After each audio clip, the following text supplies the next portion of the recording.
तो शिक्षक का आपके जीवन पर भी प्रभाव पड़ा होगा। शिक्षक एक ऐसा स्रोत होता है जो आपके जीवन में रोशनी कर देता है। तो कमेंट बॉक्स में ज़रूर कमेंट करके बताइएगा कि आपके जीवन पर प्रभाव डालने वाले उस शिक्षक का नाम। तो कहानी शुरू करते हैं। बहुत समय पहले की बात है, किसी नगर में एक बेहद प्रभावशाली महंत रहते थे। उनके पास शिक्षा लेने हेतु दूर दूर से शिष्य आते थे।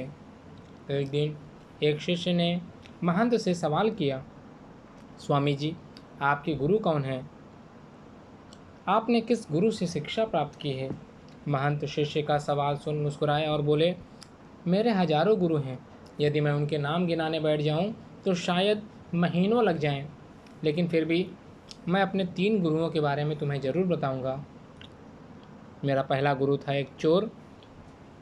एक बार मैं रास्ता भटक गया था और जब दूर किसी गांव में पहुंचा तो बहुत देर हो गई थी। सब दुकानें और घर बंद हो चुके थे, लेकिन आखिरकार मुझे एक आदमी मिला जो एक दीवार में सेंध लगाने की कोशिश कर रहा था। मैंने उससे पूछा कि मैं कहाँ ठहर सकता हूँ, तो वह बोला कि आधी रात हो गई है, इस समय आपको कहीं भी कोई आसरा मिलना बहुत ही मुश्किल होगा, लेकिन आप चाहें तो मेरे साथ आज की रात ठहर सकते हैं। मैं एक चोर हूँ और अगर एक चोर के साथ रहने में आपको कोई परेशानी नहीं होगी तो आप मेरे साथ रह सकते हैं। वह इतना प्यारा आदमी था कि मैं उसके साथ एक रात की जगह 1 महीने तक रह गया। वह हर रात मुझे कहता कि मैं अपने काम पर जाता हूँ, आप आराम करो, प्रार्थना करो। जब वह काम से आता तो मैं उससे पूछता कि कुछ मिला तुम्हें? तो वह कहता कि आज तो कुछ नहीं मिला, पर अगर भगवान ने चाहा तो जल्द ही ज़रूर कुछ मिलेगा। वह कभी निराश और उदास नहीं होता था और हमेशा मस्त रहता था। कुछ दिन बाद मैं उसको धन्यवाद करके वापस अपने घर आ गया। जब मुझे ध्यान करते हुए सालों साल बीत गए थे और कुछ भी नहीं हो रहा था, तो कई बार ऐसे क्षण आते थे कि मैं बिल्कुल हताश और निराश होकर साधना छोड़ लेने की ठान लेता था। और तब अचानक मुझे उस चोर की याद आती थी जो रोज़ कहता था कि भगवान ने चाहा तो जल्द ही कुछ ज़रूर मिलेगा। और इस तरह मैं हमेशा अपना ध्यान लगाता और साधना में लीन रहता। और मेरा दूसरा गुरु एक कुत्ता था। बहुत गर्मी वाले दिन मैं कहीं जा रहा था और मैं बहुत प्यासा था और पानी की तलाश में घूम रहा था कि सामने से एक कुत्ता दौड़ता हुआ आया।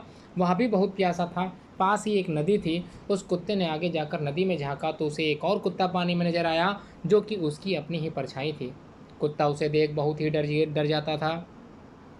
वह परछाई को देखकर भौंकता और पीछे हट जाता, लेकिन बहुत प्यास लगने के कारण वह वापस पानी के पास लौट आता।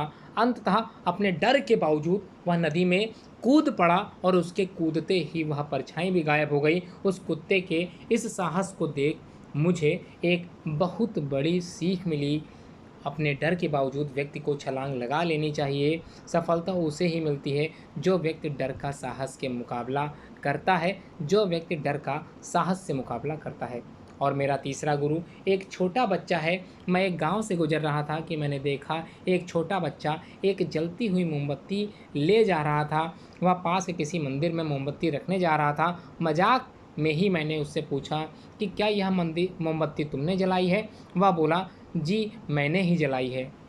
तो मैंने उससे कहा कि एक क्षण था जब यह मोमबत्ती बुझी हुई थी और फिर एक क्षण आया जब यह मोमबत्ती जल गई। क्या तुम मुझे वह स्रोत दिखा सकते हो जहाँ से वह ज्योति आई? वह बच्चा हंसा और मोमबत्ती को फूंक मारकर बुझाते हुए बोला, अब आपने ज्योति को जाते हुए देखा है क्या? कहाँ गई वह? आप ही मुझे बताइए। मेरा अहंकार चकनाचूर हो गया। मेरा ज्ञान जाता रहा और उस क्षण मुझे अपनी ही मूर्खता का एहसास हुआ। तब से मैंने कोरे ज्ञान से हाथ धो लिए।